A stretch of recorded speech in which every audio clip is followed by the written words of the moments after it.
نحمدہ و نصلی علی رسولہ الکریم اما بعد فاعوذ باللہ من الشیطان الرجیم بسم اللہ الرحمن الرحیم رب اشرح لی صدری ویسر لی امری واحلل عقدۃ من لسانی یفقہوا قولی رب یسر ولا تعسر وتمم بالخیر۔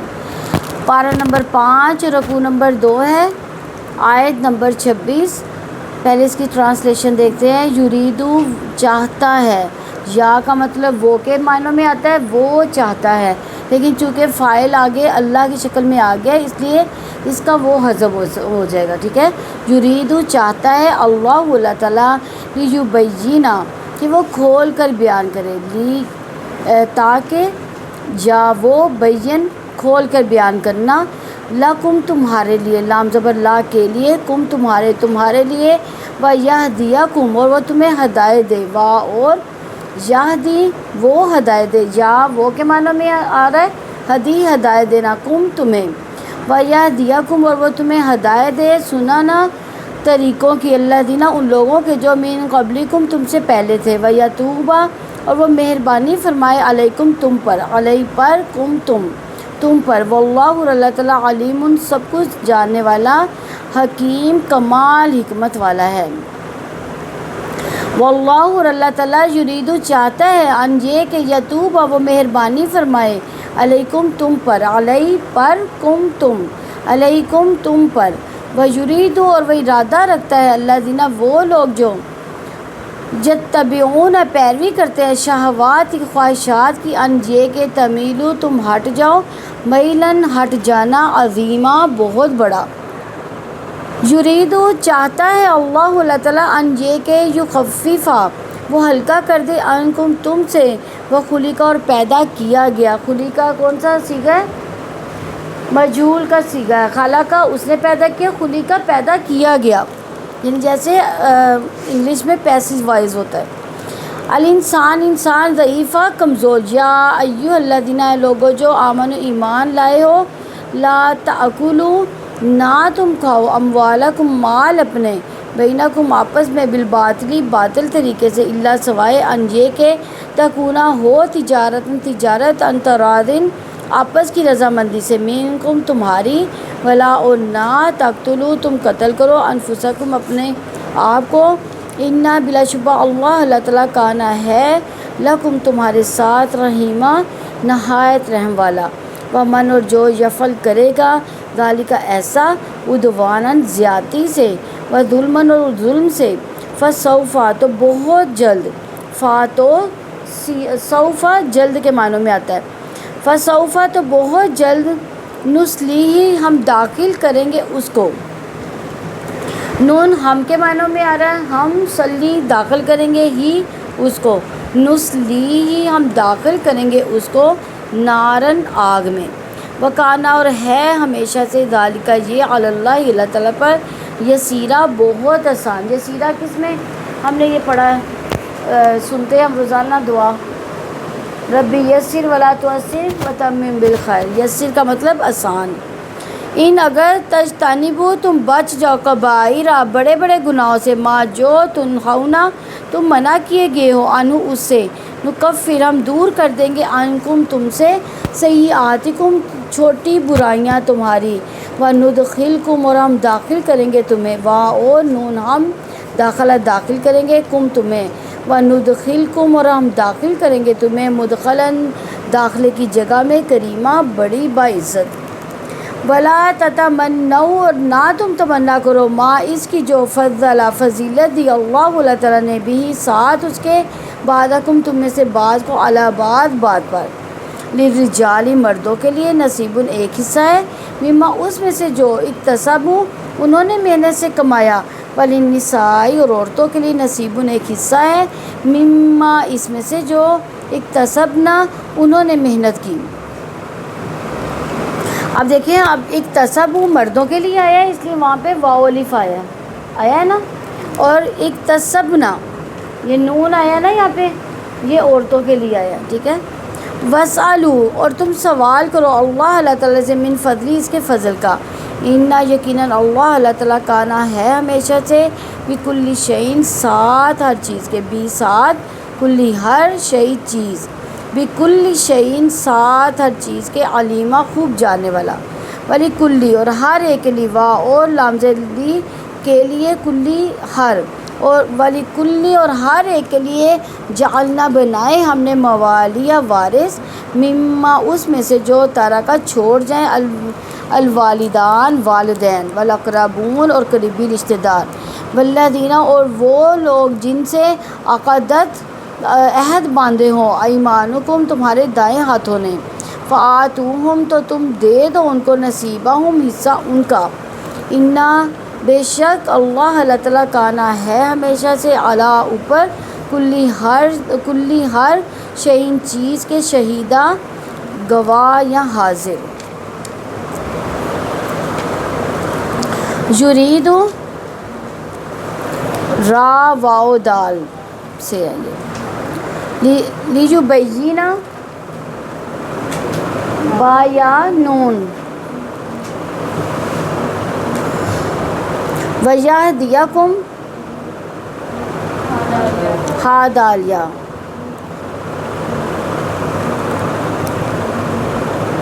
حکیم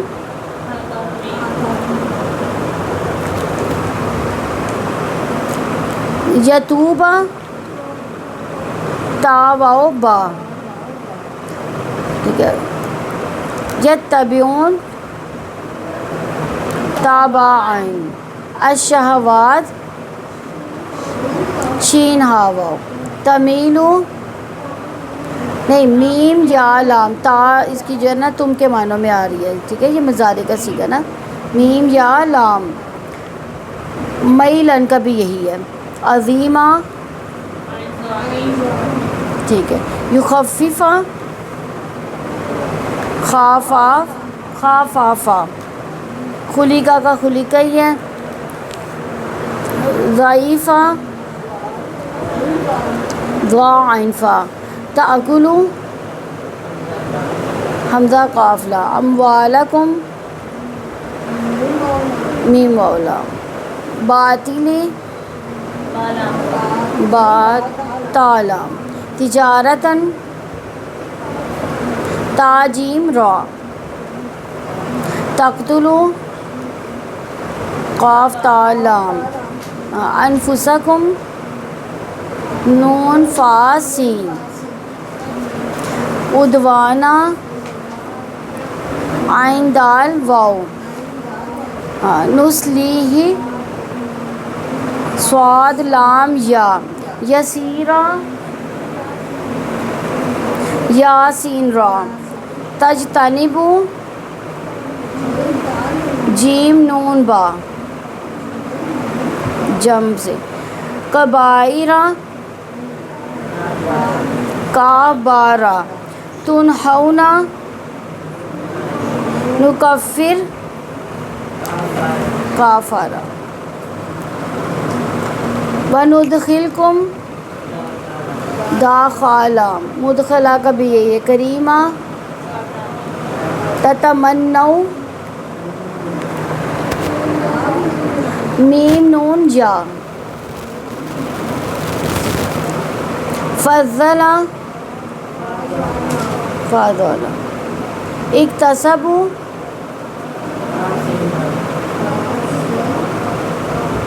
اکتسبنا کا بھی یہی ہے، موالیہ ولی سے ہے نا، واو لام یا ولی سے، الوالدان والاقربون، عقدت یعنی عقد کہتے ہیں گرہ لگانے کو، نکاح کے لیے بھی عقد کا لفظ استعمال ہوتا ہے، نصیبہم نون صاد با، شہیدہ، پارہ نمبر 5 رکوع نمبر 2 کی تفسیر دیکھتے ہیں، آیت نمبر ہے 26، یرید اللہ لیبین لکم ویہدیکم سنن الذین من قبلکم ویتوب علیکم واللہ علیم حکیم، اللہ تعالیٰ چاہتا ہے کہ تمہارے لیے کھول کر بیان کرے اور وہ تمہیں ان لوگوں کے طریقوں کی ہدایت دے جو تم سے پہلے تھے، اور وہ تم پر مہربانی فرمائے۔ اللہ تعالیٰ سب کچھ جاننے والا، کمال حکمت والا ہے۔ یرید اللہ لیبین لکم، اللہ تعالیٰ چاہتا ہے کہ تمہارے لیے کھول کر بیان کر دے۔ کیا چیز کھول کے بیان کر دی جائے؟ حلال و حرام بیان کر دیے جائیں، عورتوں کی حلت اور حرمت کے بارے میں بتا دیا جائے۔ جو اس نے شرائط ان عورتوں کے بارے میں بتائے ہیں وہ ہاں جی، یعنی اس سے پہلے جو ہم نے پارہ پڑھا ہے، یعنی چوتھے پارے کی آخری آیت کیا تھی کہ حرمت والے رشتے بتائے گئے تھے نا، یہ اسی حوالے سے آگے جو ہے نا وہ چل رہا ہے۔ وَيَهْدِيَكُمْ سُنَنَ الَّذِينَ مِن قَبْلِكُمْ، وہ تمہیں ان لوگوں کے طریقوں کی ہدایت دے جو تم سے پہلے تھے، یعنی پہلے لوگوں کے طریقے سے مراد کہ ان کے قابل تعریف طریقے، ان کی شریعت، ان کے احکامات جو اللہ تعالیٰ کو پسند تھے۔ یہ طریقے نئے نہیں ہیں، ہر دور میں اللہ تعالیٰ نے اپنے پیغمبروں کے ذریعے ان کا اعلان کروایا، لیکن آسمانی کتابوں کے محفوظ نہ رہنے کی وجہ سے وہ طریقے گم ہو گئے۔ اللہ تعالیٰ نے ان طریقوں کو قرآن حکیم کے ذریعے محفوظ کر دیا۔ وَيَتُوبَ عَلَيْكُمْ، اور تم پر مہربانی فرمائے، یعنی اللہ تعالیٰ تمہاری توبہ قبول کرنا چاہتا ہے کہ تمہارے سے جو گناہ ہو چکے، جو غلط طریقے اختیار کیے جا چکے، اس پر تمہیں معاف کر دے۔ واللہ علیم حکیم، اور اللہ تعالیٰ سب کچھ جاننے والا، کمال حکمت والا ہے۔ اللہ تعالیٰ علیم ہے، اس کی ہدایات اس کے علم، اس کے حکمت کے مطابق ہے۔ اللہ تعالیٰ علیم ہے، وہ انسانی نفسیات کو، اس کے حالات کو جانتا ہے، اس کو وہ ساری تدبیریں معلوم ہے جس کے ذریعے انسان کی اصلاح ہو سکتی ہے۔ اللہ تعالیٰ علیم ہے، اس کو خوب معلوم ہے کہ کون کیا گناہ کر رہا ہے۔ اللہ تعالیٰ علیم ہے، اس کی شریعت، اس کی تقدیر، امن کے اقوال اور افعال سب حکمت میں مبنی ہے۔ واللہ علیم حکیم، اللہ تعالیٰ سب کچھ جاننے والا، کمال حکمت والا ہے۔ یعنی اللہ تعالیٰ نے پہلے نیک لوگوں کے طریقے کھول کر بیان کرنے سے اپنے علیم ہونے کا، اور اس پر چلانے کے ارادے سے اپنے علیم اور حکیم ہونے کا شعور دلایا۔ تو یہاں یہ سوال بنتا ہے کہ کسی شخص کا پہلے لوگوں کے طریقے پر اپنی زندگی کے ڈھالنے کا کیا مطلب ہے؟ کیا مطلب ہے اس کا؟ یعنی جب کوئی شخص اپنے آپ کو پہلے لوگوں کے طریقے پر کے مطابق ڈھالتا ہے تو گویا کہ وہ صالحین کے قافلے میں شامل ہو جاتا ہے، جن کو اللہ تعالیٰ کی رحمتوں میں سے حصہ ملا۔ پہلے لوگوں کے طریقے کے مطابق زندگی ڈھالنے سے یہ فائدہ بھی ہوتا ہے کہ تمام مومنوں کے درمیان ایک رابطہ اور تعلق قائم ہو جاتا ہے۔ زمانوں اور علاقوں کے اختلاف کے باوجود تمام مومنوں کا طریقہ زندگی ایک ہو جاتا ہے۔ آیت نمبر 27 ہے، وَاللَّهُ يُرِيدُ أَن يَتُوبَ عَلَيْكُمْ وَيُرِيدُ الَّذِينَ يَتَّبِعُونَ الشَّهَوَاتِ أَن تَمِيلُوا مَيْلًا عَظِيمًا، اور اللہ تعالیٰ چاہتا ہے کہ تم پر مہربانی فرمائے، اور جو لوگ خواہشات کی پیروی کرتے وہ ارادہ رکھتے ہیں کہ تم راہ راست سے ہٹ جاؤ، بہت بڑا ہٹ جانا۔ اللہ تعالیٰ تم پر رحمت کے ساتھ توجہ کرنا چاہتا ہے، مگر جو لوگ خواہش نفس کی پیروی کرتے ہیں وہ کیا چاہتے ہیں کہ تمہیں راہ راست سے ہٹا دیا جائے، باطل طریقے پر چلنے پر مجبور کر دیا جائے۔ انسانوں کی اصلاح کے لیے ایک طرف اللہ تعالیٰ کا دیا ہوا پروگرام ہے، اور دوسری طرف کس کا پروگرام ہے؟ انسانوں کا۔ انسانی زندگی کے لیے دو طرح کے نظاموں کی کیا حقیقت ہے، یعنی اس کا اگر موازنہ کیا جائے تو اللہ تعالیٰ کا جو قانون ہے، اللہ تعالیٰ کا جو نظام ہے، وہ اللہ تعالیٰ کی رحمت اور شفقت کا ارادہ رکھتا ہے۔ اللہ تعالیٰ سر بلندی اور ترقی کی طرف گامزن کرتا ہے، جبکہ جو انسانی خواہشات ہیں، شہوانی نظام ہے، انسان اپنے نظام کی بنیاد یعنی خواہشات پر چلنا چاہتا ہے، اور مسلمان راہ راستے پہ ہٹ کر دور نکل جاتا ہے۔ اس نظام کا مقصد یہ کہ انسان اپنے نظام سے محروم ہو جائیں جس میں انہیں ترقی اور بلندی عطا کی جاتی ہے۔ یعنی اگر اللہ تعالیٰ کا ایک نظام ہے نا، اس میں ہمارے لیے فلاح ہی فلاح ہے، لیکن انسان جب اللہ تعالیٰ کے دیے ہوئے نظام میں گڑبڑ کرتا ہے اور اپنے بنائے ہوئے نظام پر چلتا ہے تو کیا ہوتا ہے؟ پھر وہ ترقی کی منزل سے نیچے گر جاتا ہے۔ اب یہاں پہ جو تھا نا، یہ حرمت کے جو بتائی گئی تھی کہ یہاں پہ جو فلاں حرمت ہے، اب پہلے جو یعنی جو پہلے ہو چکا، اللہ تعالیٰ نے یہ بھی کہا تھا کہ جو پہلے ہو چکا وہ معاف ہے. جیسے جو یعنی باپ تھا، باپ کی جو بیوی ہوتی تھی ستیلی، جو اس کی ماں ہوتی تھی، بیٹے اس سے شادی کر لیتے تھے. اب جب حرمت کے رشتے آئے تو اس میں بھی وہ کہہ دیا گیا کہ اب وہ اس ماں سے بھی، ستیلی ماں سے بھی شادی نہیں ہو سکتی. ٹھیک ہے. کچھ ایسے رشتے تھے کہ عرب میں وہ موجود تھے، عرب میں موجود تھے. اب انہوں نے یہ پراپوگنڈا کرنا شروع کر دیا، منافقین نے. انہوں نے کہا کہ یہ اسلام جو آیا ہے نا، اسلام کے مطابق تو تمہارا رشتہ تو حرام ہے، تم تو حرام کی اولاد ہو. یعنی اس طرح سے وہ انتشار پھیلاتے تھے، وہاں پہ لڑائیاں کرواتے تھے. آگے فرمایا وَأَن تَمِيلُوا مَيْلًا عَظِيمًا، تم راہ سے ہٹ جاؤ، بہت بڑا ہٹ جانا. یعنی یہ سب کچھ کس لیے کیا جا رہا تھا کہ اہل اسلام اسی طرح زنا کرنے لگے جیسے وہ کرتے ہیں. یعنی پہلے جو کر رہے تھے اسی طرح کرتے رہے، وہ واپس اپنی جگہ پہ پلٹ آئے. یہ سب کچھ جتنے بھی ہیلے بہانے کیے جا رہے تھے نا، وہ اس وجہ سے کیے جا رہے تھے. یہودی عیسائی دین سے ہٹ جانے والے چاہتے ہیں کہ مسلمان بھی انہی کی طرح خواہش پرست بن جائے اور لذتوں میں ڈوب جائے. آج کے مغربی معاشرے میں عورت اور مرد کو جنسی تعلقات قائم کرنے کی پوری آزادی ہے، حتیٰ کہ ہم جن سے نکاح کرنے کا قانونی جواز موجود ہے. سکولوں، کالجز اور یونیورسٹیز میں جنسی تعلیم دی جاتی ہے، جبکہ حیا کی تعلیم تمام انبیاء نے اپنی امتوں کو دی ہے. ہمارے کیا دی جاتی ہے؟ بتایا جاتا ہے باقاعدہ کہ کیا کیا ہوتا ہے. لیکن ہمیں کیا تعلیم دی؟ اسلام نے حیا کی تعلیم دی ہے. سیدنا ابو ایوب انصاری رضی اللہ عنہ سے روایت ہے کہ رسول اللہ صلی اللہ علیہ وسلم نے فرمایا 4 چیزیں انبیاء کے طریقے میں سے ہیں: حیا، عطر لگانا، مسواک کرنا اور نکاح کرنا. یہ مشکات کی حدیث ہے. آج مسلمانوں کو بھی یہودیوں اور عیسائیوں نے اپنے راستے پر لگا لیا. یہ میرا جس سے میری مرضی کیا چیز ہے؟ یہ وہیں سے آئی ہے نا یہ چیزیں. وہاں کا اگر آپ امریکہ دیکھیں، امریکہ کا کوئی نظام خاندانی نظام نہیں ہے. وہاں پہ جو مرضی، اور جو بچے ہوتے ہیں اس کا کوئی والی وارث نہیں ہوتا. اور ہمارے معاشرے میں، اسلامی معاشرے میں ایک خاندانی نظام ہے، بچوں کے وارث ہیں. وہاں پہ کیا ہوتا ہے؟ حکومت ہی جو ہے نا وہ سارے انتظامات کر رہی ہوتی ہے بچوں کے جو کھانے پینے کا، رہائش کا، ہر چیز کا انتظام حکومت کے ذمہ ہے. لیکن ہمارے خاندانی نظام میں، اسلامی خاندانی نظام میں بچوں کی ذمہ داری ماں باپ ہی اٹھاتے ہیں. کون سی 4 چیزیں ہیں؟ لگانا، مسواک کرنا، ایک ہے حیا، عطر لگانا، مسواک کرنا اور نکاح کرنا. یہ 4 چیزیں جو ہیں یعنی انبیاء کے طریقے میں سے ہیں. سیدنا عبداللہ بن مسعود رضی اللہ عنہ سے روایت ہے کہ رسول اللہ صلی اللہ علیہ وسلم نے ارشاد فرمایا اللہ تعالیٰ سے زیادہ غیرت مند کوئی نہیں.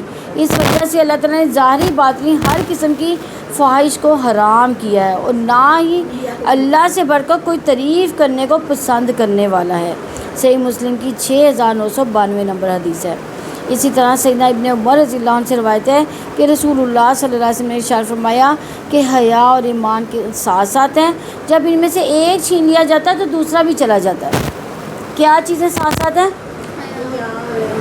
حیا اور ایمان. یعنی اگر ایمان جائے گا تو حیا بھی چلے جائے گی، اگر حیا جائے گی تو ایمان بھی چلا جائے گا. یعنی یہ دونوں چیزیں ساتھ ساتھ چلتی ہیں. تو ہم تو کہتے ہیں کہ ہماری تو بچیاں بہت بولڈ ہے. یہ بولڈنس نہیں ہوتی.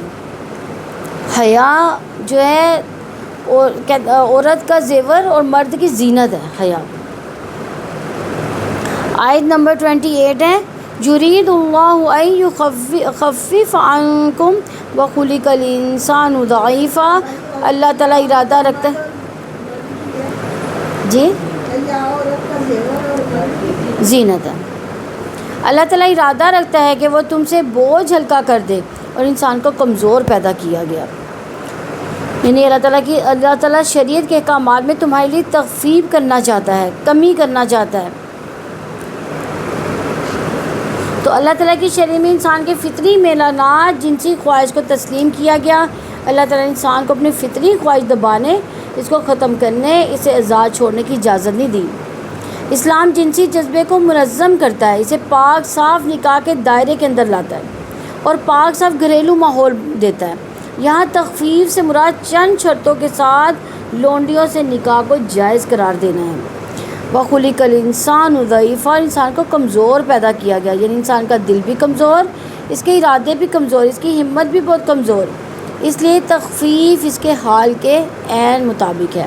انسان خواہشات کے سامنے کمزور ہے، اسی وجہ سے اللہ تعالیٰ نے ایسے احکامات دیے جو اس کی قدرت سے باہر نہیں۔ سیدنا ابو ہریرہ رضی اللہ عنہ سے روایت ہے کہ رسول اللہ صلی اللہ علیہ وسلم نے فرمایا یقیناً دین آسان ہے، اور جو دین میں بے جا سختی کرتا ہے تو دین اس پر غالب آ جاتا ہے، یعنی ایسا انسان مغلوب ہو جاتا ہے، دین پر عمل ترک کر دیتا ہے۔ بس تم سیدھے راستے پر ہو، میانہ روی اختیار کرو، اپنے رب کی طرف سے ملنے والے اجر پر خوش ہو جاؤ، اور صبح شام اور رات کے کچھ حصے کی عبادت سے مدد حاصل کرو۔ صحیح بخاری کی 39 نمبر حدیث ہے یہ۔ آیت نمبر 29 ہے، یا ایھا الذین آمنوا لا تأکلوا اموالکم بینکم بالباطل الا ان تکون تجارۃ عن تراض منکم ولا تقتلوا انفسکم ان اللہ کان بکم رحیما۔ اے لوگو جو ایمان لائے ہو، تم آپس میں ایک دوسرے کے مال باطل طریقے سے نہ کھاؤ، سوائے اس کے کہ تمہاری آپس کی رضامندی سے تجارت ہو، اور اپنے آپ کو قتل نہ کرو، بلا شبہ اللہ تعالیٰ ہمیشہ ہی سے تم پر نہایت رحم والا ہے۔ یعنی ایمان والوں سے مخاطب کر کے ایمان والوں کے زمین کو جھنجھوڑا جا رہا ہے یہاں پہ، کہ ایمانی تقاضوں کا بیدار کیا گیا تاکہ اہل ایمان جاہلیت کے طریقوں کو چھوڑ دیں اور ایک دوسرے کے مال ناجائز طریقے سے نہ کھائیں۔ الا ان تکون تجارۃ عن تراض منکم، سوائے اس کے کہ تمہاری آپس کی رضامندی سے تجارت ہو۔ یہ تجارت میں تاجر ضرورت مند خریدار اور ایک صنعت کار کے درمیان واسطہ بنتا ہے جو دونوں کے لیے مفید ہے۔ تاجر ضروریات فراہم کرنے کے لیے محنت کرتا ہے اور ان کا معاوضہ لیتا ہے۔ ابو سعید خدری رضی اللہ عنہ فرماتے ہیں کہ رسول اللہ صلی اللہ علیہ وسلم نے فرمایا سچا تاجر جو امانت دار ہو وہ انبیاء اور صدیقین اور شہداء کے ساتھ ہوگا۔ سیدنا انس رضی اللہ عنہ فرماتے ہیں رسول کریم صلی اللہ علیہ وسلم نے فرمایا سچا تاجر قیامت کے روز عرش کے سائے میں ہوگا۔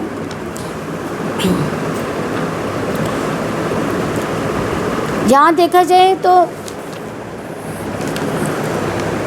آپس کی رضامندی سے جو خرید و فروخت کے لیے کیا شرائط اگر دیکھا جائے لگائی گئی ہیں، یعنی آپس کی رضامندی سے خرید و فروخت کے لیے شرط ہے کہ لین دین کا حلال اشیاء کا ہو، یعنی لین دین جو ہے وہ حلال اشیاء کا ہو۔ حرام اشیاء کے کاروبار میں باہمی رضامندی بھی ہو تب بھی ناجائز ہے۔ حرام اشیاء کون سی ہیں؟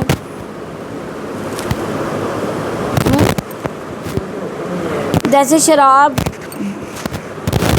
کا لین دین جو ہے فروخت تو وہ بھی ہوتی ہے نا، نشہ آور چیزیں جتنی بھی ہیں یہ حرام ہے نا۔ خنزیر کا گوشت اگر آپ فروخت کریں، آپ کہیں میں تو حلال روزی کھا رہی ہوں، یہ غلط ہے، یہ حرام ہے۔ تو رضامندی میں خیار مجلس کا مسئلہ بھی آ جاتا ہے، یعنی جب تک ایک دوسرے سے الگ نہ ہو سودا منسوخ کرنے کا اختیار ہے۔ ولا تقتلوا انفسکم، اپنے آپ کو قتل نہ کرو، یعنی وہ تمام کام جس سے کسی کا حق متاثر ہوتا ہے جس معاشرے میں پائے جائیں گے وہ معاشرہ اپنے آپ کو ہلاکت کے گڑھے میں گرا رہا ہوگا۔ مثلا سود خوری، چور بازاری، قمار بازی، چوری، چھینا جھپٹی، رشوت، دھوکہ بازی، ذخیرہ اندوزی، ناقابل فروخت اشیاء کی فروخت، مثلا عزت، ضمیر، ذمہ داری، فرض منصبی، مذہب اور دین۔ دنیا میں تباہی تمام لوگوں پر آئے گی، ظالم پر اس لیے کہ اس نے ظلم کیا، مظلوم پر اس لیے کہ اس نے ظلم کے خلاف کام نہیں کیا، یعنی آواز نہیں اٹھائی۔ تو اس سے مراد خودکشی بھی ہو سکتی ہے جو کہ کبیرہ گناہ ہے۔ کس سے مراد؟ ولا تقتلوا انفسکم، اپنے آپ کو قتل نہ کرو۔ سیدنا ابو ہریرہ رضی اللہ عنہ سے روایت ہے کہ رسول اللہ صلی اللہ علیہ وسلم نے فرمایا کہ جس نے اپنے آپ کو لوہے کے ہتھیار سے قتل کیا تو وہ ہتھیار اس کے ہاتھ میں ہوگا اور وہ اس ہتھیار سے اپنے پیٹ کو زخمی کرتا رہے گا، ہمیشہ ہمیشہ دوزخ کی آگ میں رہے گا۔ اور جس نے زہر پی کر اپنے آپ کو قتل کیا تو وہ اسے چوستا ہی رہے گا اور دوزخ کی آگ میں ہمیشہ ہمیشہ رہے گا۔ اور جس نے اپنے آپ کو پہاڑ سے گرا کر قتل کیا تو وہ پہاڑ سے یوں ہی گرتا رہے گا، ہمیشہ ہمیشہ دوزخ کے عذاب میں رہے گا۔ اور دیکھیں ہم موت کو جو ہے نا سمجھتے ہیں کہ موت کے بعد تو ساری تکلیفیں دور ہو جائیں گی، حالانکہ موت کے بعد ساری تکلیفیں دور نہیں ہونی۔ جو ہم نے دنیا میں کی ہے وہ اس کا ہم پھل پائیں گے پھر، اللہ تعالیٰ ہمیں اچھے اعمال کرنے کی توفیق دے تاکہ ہماری آخرت بھی اچھی ہو سکے۔ تو اس سے مراد گناہ کرنا بھی ہو سکتا ہے، یعنی حرمتوں کے پردے چاک کرنا، ناحق دوسروں کا مال کھا کر اپنی جانیں ہلاک کر دینا، یہ بھی اپنے آپ پر ظلم ہے نا۔ اللہ تعالیٰ پر تو ہم ظلم نہیں کریں گے نا، یہ اپنے آپ پر ہی ظلم کریں گے۔ اس سے مراد مسلمانوں کو قتل کرنا بھی ہو سکتا ہے۔ ان اللہ کان بکم رحیمہ، بلا شبہ اللہ تعالیٰ ہمیشہ سے تم پر نہایت رحم والا ہے، یعنی اللہ تعالیٰ نے انسان کے کمزور ہونے کی بنا پر اس کے ساتھ کی جانے والی تخفیف سے اپنے رحیم ہونے کا شعور دلایا۔ اللہ تعالیٰ نے اپنی رحمت کا شعور دلا کر ناجائز طریقے سے مال کھانے سے، اپنے آپ کو قتل کرنے سے روکنے کا مطالبہ کیا۔ تو یہاں پہ کچھ کویشچن ہے، یعنی ایک کویشچن تو یہ ہے کہ مال کھانے کے باطل طریقے کون سے ہیں، کون سے طریقے جس سے یعنی کھانے کے باطل طریقے، مال کے کھانے کے باطل طریقے کون سے؟ یتیم کا مال کھانا، اور ہاں یعنی کسی سے چھین لینا، ذخیرہ اندوزی کرنا، مال کا دبا جانا، رشوت، سود، چوری، ڈاکے وغیرہ، یہ سب جو ہے باطل طریقے ہیں۔ اچھا،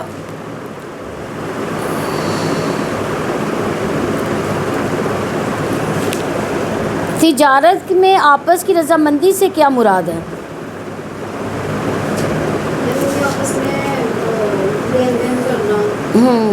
یعنی رضامندی سے ہو، یعنی یہ نہیں ہے کہ کسی کے دباؤ میں آ کے یا کسی کے یعنی زبردستی نہ خرید و فروخت کی جا رہی ہو، فریب اور دغا نہ کیا جا رہا، رشوت یا سود میں بظاہر رضامندی ہوتی ہے لیکن دباؤ اور مجبوری کا بھی نتیجہ ہوتا ہے، بعض کا دباؤ کی وجہ سے بھی تو ہم سود خوری کر رہے ہوتے ہیں نا۔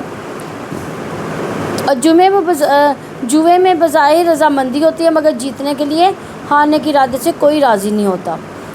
تو دھوکے کی بھی اپنی تمام اقسام سمیت آپس کی رضامندی سے خالی ہوتی ہے، اس لیے ایسا معاہدہ مفید نہیں ہوتا۔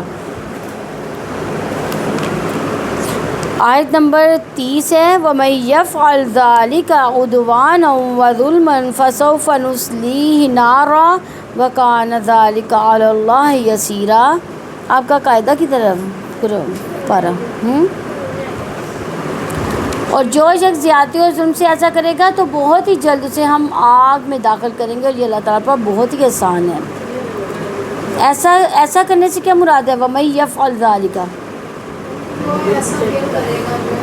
یعنی قتل کرے گا، زیادتی کرے گا، سرکشی کرے گا، جو چاہتا ہے کہ حرام کام ہے پھر بھی ان کو کرنے کی جرت کرے گا، حرام کاموں میں کھیلے گا، اس کے لیے سخت وعید ہے۔ ظلماً، حقدار کو اس کا حق نہ دینا، کسی چیز کو اس کے جائز مقام سے ہٹا دینا ظلم ہے۔ جو شخص ظلم اور زیادتی سے کسی حرام کام کو انجام دے جبکہ اسے معلوم بھی ہو کہ وہ حرام کام ہے، ایسے لوگوں کو اللہ تعالیٰ جہنم میں جھونکے گا۔ فَسَوْفَ نُصْلِيهِ نَارًا، تو بہت ہی جلد اسے آگ میں داخل کریں گے۔ یعنی اللہ تعالیٰ نے اپنی سخت وعید سے عدوان اور ظلم سے روکا تاکہ وہ ظلم اور زیادتی کرے گا، اسے ہم ضرور آگ میں ڈالیں گے۔ اللہ تعالیٰ نے جہنم میں داخل کرنے کو اپنے لیے آسان عمل قرار دے کر ظلم اور عدوان سے روکا ہے۔ وَكَانَ ذَلِكَ عَلَى اللَّهِ يَسِيرًا، اور یہ اللہ تعالیٰ پر ہمیشہ سے نہایت آسان ہے۔ کیا؟ آگ میں داخل کرنا اللہ تعالیٰ کے لیے بہت آسان ہے، اسے کوئی روک نہیں سکتا، نہ اس عذاب کو کوئی دور کر سکتا ہے، نہ اس کے لیے کوئی شفاعت کر سکتا ہے، اس لیے پوری کوشش سے گناہوں سے بچنا چاہیے۔ آیت نمبر 31 ہے، ان تجتنبوا کبائر ما تنہون عنہ ونکفر عنکم سیئاتکم وندخلکم مدخلا کریما، اگر تم ان بڑے بڑے گناہوں سے بچ جاؤ جن سے تمہیں منع کیا گیا ہے تو ہم تمہاری چھوٹی برائیاں تم سے دور کر دیں گے اور تمہیں بڑی باعزت داخلے کی جگہ میں داخل کریں گے۔ یعنی کیا مطلب ہے اسے کہ تم ان بڑے بڑے گناہوں سے بچ جاؤ جن سے تمہیں منع کیا؟ کون سے گناہ؟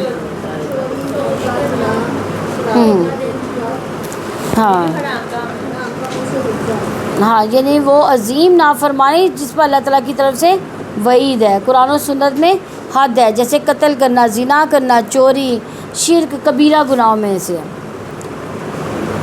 اور جس گناہ کے کرنے پر اللہ تعالیٰ فرشتوں اور سب لوگوں کی لعنت کا ذکر ہے، جس گناہ کے بارے میں یہ ذکر ہو کہ قیامت کے دن اللہ تعالیٰ نہ اس کو دیکھے گا نہ اس سے کلام کرے گا۔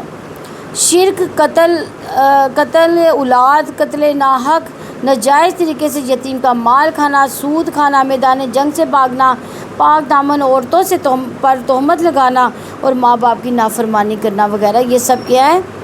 گناہ کبیرہ ہے۔ تو کفارہ کبیرہ گناہ کیسے معاف ہو سکتے ہیں؟ کفارہ دینے سے، فدیہ دینے سے، توبہ استغفار کرنے سے اللہ تعالیٰ معاف فرما دیتے ہیں۔ یعنی جب تک استغفار ہوتا رہے تو کبیرہ کبیرہ نہیں رہتا، بشرطے استغفار سچے دل سے ہو رہا ہو۔ یعنی ہم یہ کہتے رہے استغفر اللہ استغفر اللہ استغفر اللہ، اور ہمارے دل میں کوئی بات ہی نہ ہو کہ ہم تو بڑے دھلے ہوئے ہیں۔ یعنی ہمارے دل میں یہ خیال بھی ہو کہ ہم اللہ تعالیٰ سے اسی بات پر اور معافی مانگ رہے ہیں، اور ہمارے دل میں ندامت بھی ہو اس بات پہ، اور صغیرہ پر اصرار ہوتا رہے تو پھر وہ صغیرہ نہیں رہتا۔ یعنی صغیرہ بار بار کرتے رہیں گے تو وہ صغیرہ بھی صغیرہ نہیں رہے گا، پھر وہ کبیرہ ہی بن جائے گا۔ تو کبیرہ گناہ سے متعلق جو حدیث ہے اس کے بارے میں سیدنا عبد الرحمن رضی اللہ عنہ اپنے باپ سیدنا ابو بکر رضی اللہ عنہ سے روایت کرتے ہوئے فرماتے ہیں کہ ہم رسول اللہ صلی اللہ علیہ وسلم کی خدمت اقدس میں حاضر تھے۔ آپ صلی اللہ علیہ وسلم نے فرمایا، میں تمہیں گناہوں میں سب سے بڑے گناہ سے آگاہ نہ کروں؟ 3 مرتبہ آپ صلی اللہ علیہ وسلم نے فرمایا، وہ گناہ یہ ہیں: اللہ تعالیٰ کے ساتھ کسی کو شریک ٹھہرانا، والدین کی نافرمانی کرنا، جھوٹی گواہی دینا، یا فرمایا جھوٹی بات کہنا۔ رسول اللہ صلی اللہ علیہ وسلم ٹیک لگائے ہوئے تھے تو آپ صلی اللہ علیہ وسلم بیٹھ گئے اور بار بار یہی فرماتے رہے، یہاں تک کہ ہم نے دل میں کہا کاش آپ صلی اللہ علیہ وسلم خاموشی اختیار فرماتے۔ مسلم کی 259 حدیث ہے۔ اسی طرح سیدنا عبداللہ بن عمر بن عاص رضی اللہ عنہ سے روایت ہے کہ رسول اللہ صلی اللہ علیہ وسلم نے فرمایا، کبیرہ گناہوں میں سے کوئی شخص اپنے ماں باپ کو گالی دے۔ صحابہ کرام رضوان اللہ نے عرض کیا، کیا کوئی آدمی اپنے ماں باپ کو گالی دے سکتا ہے؟ آج کل تو یہ ممکن ہے، آج کل تو بہت کچھ ہو سکتا ہے۔ ماں باپ کو گالی کیا، ماں باپ کو مار پیٹ کے گھر سے بھی باہر نکالا جا سکتا ہے۔ توبہ استغفار۔ آپ صلی اللہ علیہ وسلم نے فرمایا، ہاں کوئی آدمی کسی کے باپ کو گالی دیتا ہے تو اس کے باپ کو گالی دیتا ہے، کوئی کسی کی ماں کو گالی دیتا ہے تو اس کی ماں کو گالی دیتا ہے۔ مسلم کی 263 نمبر حدیث ہے۔ آگے فرمائے اسی آیت میں، نکفر عنکم سیئاتکم، ہم تمہاری چھوٹی برائیاں تم سے دور کر دیں گے۔ یعنی کبیرہ گناہوں سے اگر اجتناب کریں 2 شرائط کے ساتھ صغیرہ کے لیے کفارہ بن جائے گا۔ جب اجتناب قدرت اور ارادے سے ہو، اللہ تعالیٰ کے خوف کے علاوہ کوئی چیز روکنے والی نہ ہو، فرائض قائم کرنے کے ساتھ کبیرہ گناہوں سے اجتناب ہو۔ ابو ہریرہ رضی اللہ عنہ سے روایت ہے کہ رسول اللہ صلی اللہ علیہ وسلم نے فرمایا، 5 نمازیں جمعہ سے جمعہ تک، رمضان سے رمضان تک گناہوں کا کفارہ ہے۔ یعنی ایک جمعے سے جمعے تک جو ہے نماز، یعنی اس کے درمیان جتنے بھی ہم نے گناہ کیے وہ معاف۔ ایک نماز سے دوسری نماز کے درمیان جتنے گناہ کیے معاف، اور ایک رمضان سے دوسرے رمضان تک کے جتنے گناہ سب معاف۔ دیکھیں اللہ تعالیٰ تو ہمیں یعنی دیکھیں ہمارے گناہوں کو معاف کرنے کا اللہ تعالیٰ نے بہانے بنائے ہوئے ہیں کہ تم یہ کر لو گے تو تمہیں یہ بھی معاف کر دوں گا، تم یہ کر لو یہ بھی معاف کر دوں گا۔ تو ہم لوگ کتنے دیکھیں بدبخت ہیں کہ ہم اللہ تعالیٰ کی ان چیزوں سے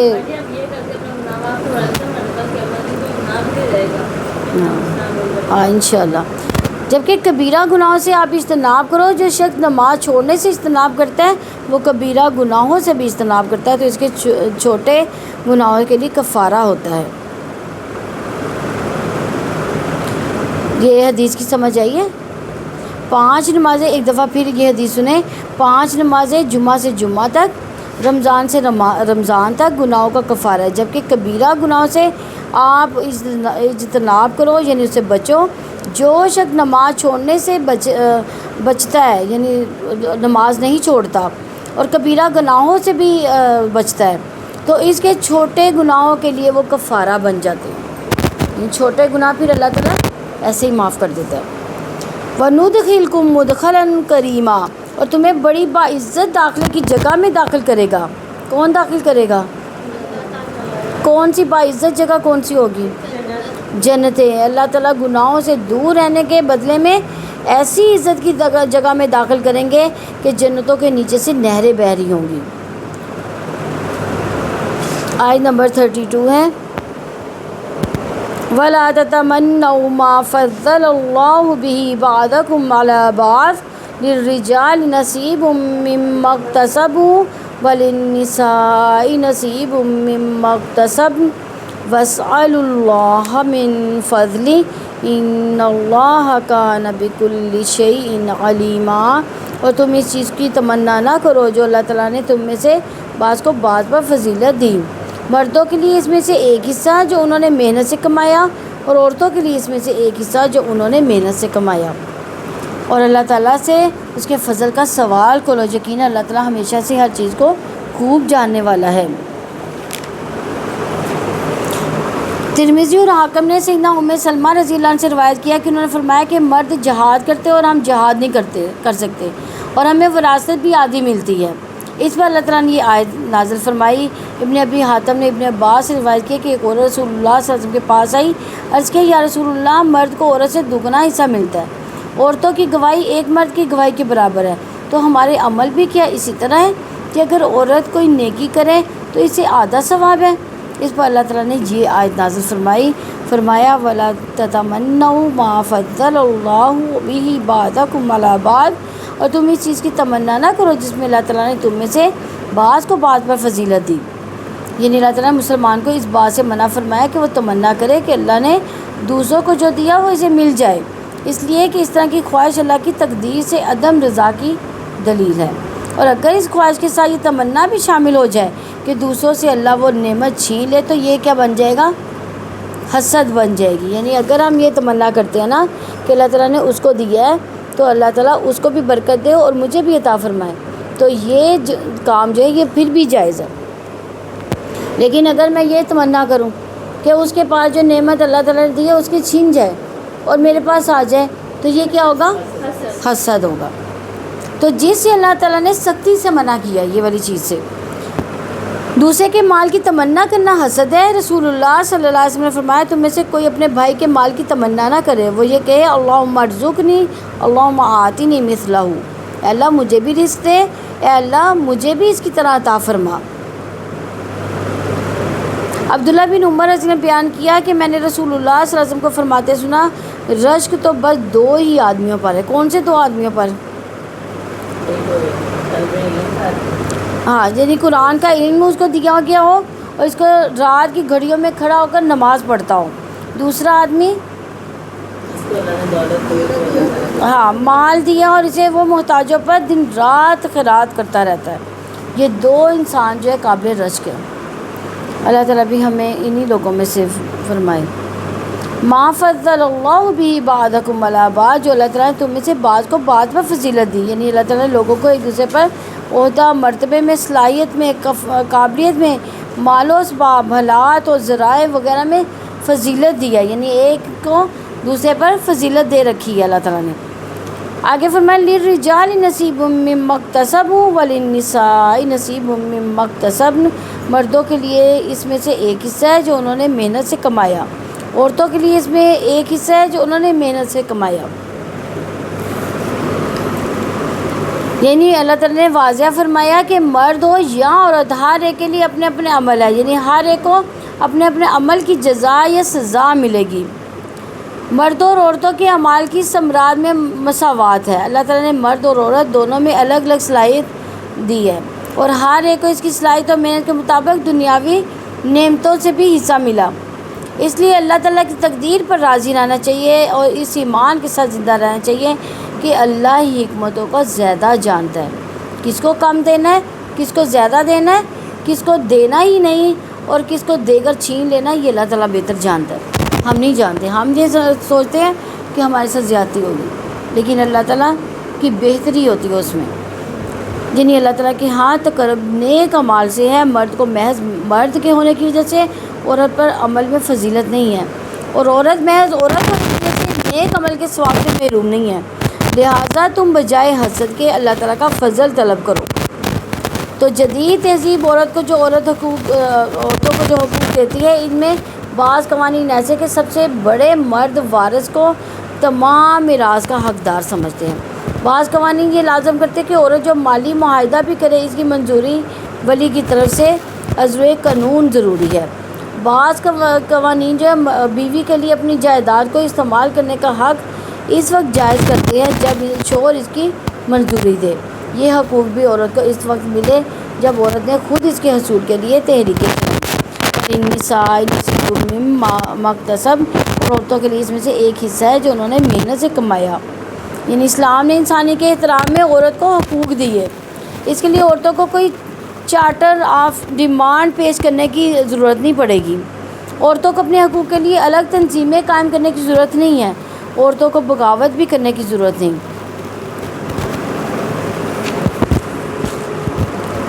وَاسْأَلُوا اللَّهَ مِن فَضْلِهِ، اور اللہ تعالیٰ سے اس کے فضل کا سوال کرو۔ یعنی نبی صلی اللہ علیہ وسلم نے فرمایا اللہ تعالیٰ سے اس کے فضل مانگو، کیونکہ اللہ تعالیٰ سوال کو پسند کرتا ہے، اور سب سے زیادہ فضیلت والی عبادت برائی کے مٹائے جانے کا انتظام ہے۔ اللہ تعالیٰ سے دین اور دنیا کے فضل کا سوال کرنا شرعاً واجب ہے۔ اس کی دلیل یہ ہے وَاسْأَلُوا اللَّهَ مِن فَضْلِهِ، تو اللہ تعالیٰ سے اس کا فضل مانگو کیونکہ اللہ تعالیٰ دعا کو محبوب رکھتا ہے۔ ابن عباس فرماتے ہیں اللہ تعالیٰ سے اس کا فضل مانگو کیونکہ اللہ تعالیٰ سوال کو محبوب رکھتا ہے۔ اللہ تعالیٰ کو اپنا وہ بندہ بہت پیارا ہے جو برائی مٹانے کو محبوب رکھتا ہے۔ ان اللہ کان بکل شیء علیما، یقینا اللہ تعالیٰ ہمیشہ سے ہر چیز کو خوب جاننے والا ہے کہ کون اس کا مستحق ہے اس کو دیا جائے اور کون یہ حق نہیں رکھتا۔ اللہ تعالیٰ ہر ایک کو اس کے حق کے مطابق دیتا ہے۔ ان اللہ کان بکل شیء علیما، یقینا اللہ تعالیٰ ہمیشہ سے ہر چیز کو خوب جاننے والا ہے۔ یعنی اللہ تعالیٰ مردوں اور عورتوں کی کمائی کے علم سے اپنی فضیلت دینے سے اپنے علیم ہونے کا شعور دلاتا ہے۔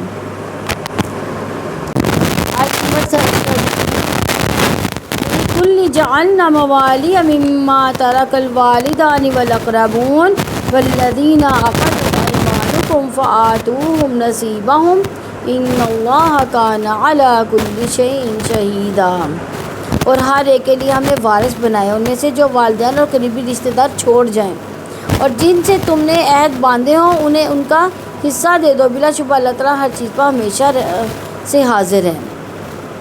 تو اس آیت میں وَلِكُلِّ جَعَلْنَا مَوَالِيَ، ہر ایک کے لیے اس کے وارث بنائے۔ موالی سے کیا مراد ہے یہاں پہ؟